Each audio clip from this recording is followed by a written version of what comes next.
Umengameli we-ANC uCyril Ramaphosa kulindeleke ukuthi amemezele amadlelandawonye eqembu lakhe ngoLwesine ebusuku. Umengameli we-ANC uCyril Ramaphosa kulindeleke ukuthi amemezele amadlelandawonye eqembu lakhe ngoLwesine ebusuku.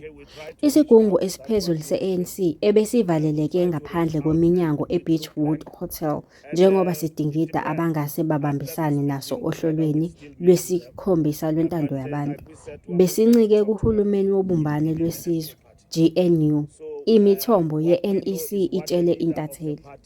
Kodwa-ke, leli qembu ngeke libanjwe yilabo abangabambisene nabo, futhi akukho okungaxoxiswana okuzojatshulelwa yi-ANC.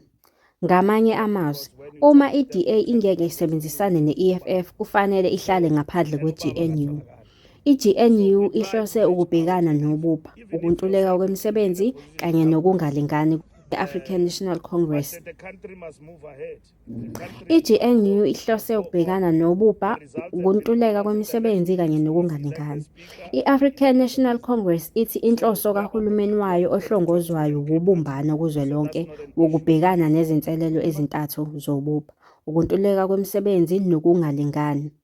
I-ANC ikhethe uhulumeni wobumbano kuzwelonke ngemuva kokhetho lapho ilahlekelwe khona ngamaningi okokuqala selokhu kwaqedwa ubandlululo eminyakeni engu-30 edlule.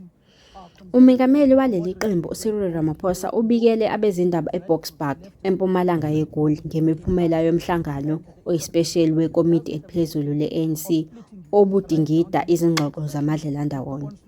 Inhloso kahulumeni wobumbano kuzwelonke kumele kube eyokuqala nokubhekana nezinkinga ezicindezela abantu baseNingizimu Afrika abafuna kubhekwane nazo.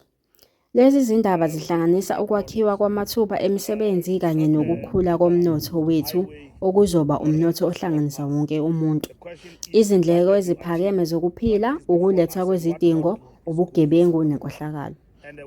URamaphosa wengeze wathi, wonke amaqembu kumele azibophezele ekuziphatheni okuhle, ukwakha isizwe kanye nobumbano emphakathini. Lawa magugu ahlanganisa ukuhlonipha umthethosisekelo weRiphabhulikhi yaseSouth Africa kanye nomthetho, ubulungiswa bezenhlalakahle kanye nokulingana, isithunzi somuntu, ukungacwasi ngobuhlanga kanye nokungacwasi ngokobulili. Lawa magugu ahlanganisa nokuzinza ukuziphendulela, ukubeka izinto obala kanye nokuphatha okuhle. Izivumelwano phakathi kwamaqembu azobamba iqhaza kulo lonke lolu hlelo kumele zibhalwe phansi, zibe sesidlangalaleni futhi zibe sobala, futhi zifake nezinyathelo zokuthi bonke ababebambe iqhaza baphendule. Uma i-IFP ifuna kuphela ukuba yingxenye ye-GNU, uma i-DA iyingxenye, i-IFP kufanele ihlale ngaphandle kwe-GNU. Uma i-Patriotic Alliance ifuna kuphela ukuhlanganyela ku-GNU ngoba ifuna umnyango wezasekhaya, i-PA kufanele ihlale ngaphandle. Uma i-BOSA ifuna uMnumzane Maimane abe yiphini likamengameli, kufanele bahlale ngaphandle kwe-GNU. Uma iqembu likaJacob Zuma i-MK lifuna uCyril Ramaphosa asule njengomengameli we-ANC nezwe, kufanele bahlale emabhentshini aphikisayo. Umkhonto weSizwe Party, June 6, 2024, umengameli we-African National amadlelandawonye aleli qembu aveze ukungajabuli kwawo ne-ANC okungenzeka ukuthi ingene kumadlelandawonye ne-Democratic Alliance.